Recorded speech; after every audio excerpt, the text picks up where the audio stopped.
আসসালামু আলাইকুম সুপ্রিয় নিবন্ধনধারী ভাই বোনেরা, আশা করি আপনারা ভালো আছেন। আজ আমরা একটা গুরুত্বপূর্ণ বিষয় আপনাদের কাছে শেয়ার করব, যেটি অলরেডি পাবলিশ হয়েছে ষষ্ঠ গণবিজ্ঞপ্তির জন্য। আপনারা দেখতেছেন যে এটি আসলে প্রকাশ হয়েছে আমাদের এখানে দেখাচ্ছে 22 সেপ্টেম্বর 2024 খ্রিস্টাব্দ।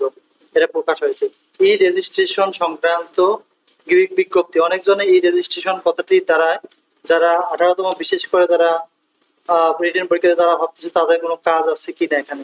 আসলে এটি কোনো স্টুডেন্টের বা কোনো শিক্ষকের কাজ না।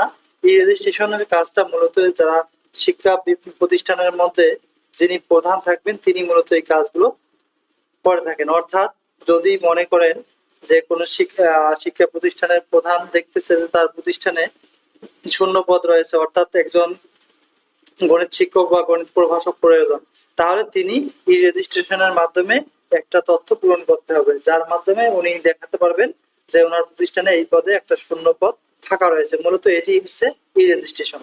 চলুন আমরা বিজ্ঞপ্তিটি দেখে নেই। এত দ্বারা সংশ্লিষ্ট সকলের জ্ঞাতার্থে জানানো যাচ্ছে যে বেসরকারি শিক্ষা প্রতিষ্ঠানের স্কুল, কলেজ, মাদ্রাসা ও কারিগরি শিক্ষকদের শূন্যপদ সংক্রান্ত তথ্য অনলাইনে সংগ্রহের উদ্দেশ্যে এনটিআরসি কর্তৃক ই রেজিস্ট্রেশন কার্যক্রম আগামী 22 তারিখ থেকে শুরু হয়েছে।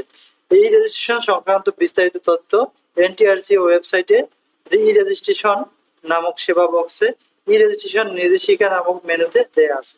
উক্ত নির্দেশিকা অনুযায়ী আগামী 30 তারিখের মধ্যেই ই রেজিস্ট্রেশন কার্যক্রম সম্পন্ন করার জন্য অনুরোধ করা হলো।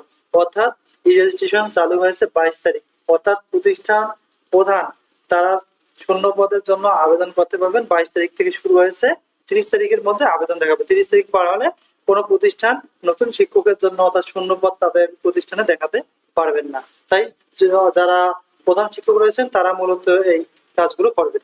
প্রসঙ্গত, ই রেজিস্ট্রেশন ব্যতীত কোনো শিক্ষা প্রতিষ্ঠান শূন্য পদের তথ্য এনটিআরসি তে প্রেরণের সুযোগ নেই। তার মানে এই রেজিস্ট্রেশনের মাধ্যমে শূন্য পদের দেখাতে হবে, তা না হলে কোনোভাবেই শূন্য পদ ওই প্রতিষ্ঠানে পূরণ করা সম্ভব নয়।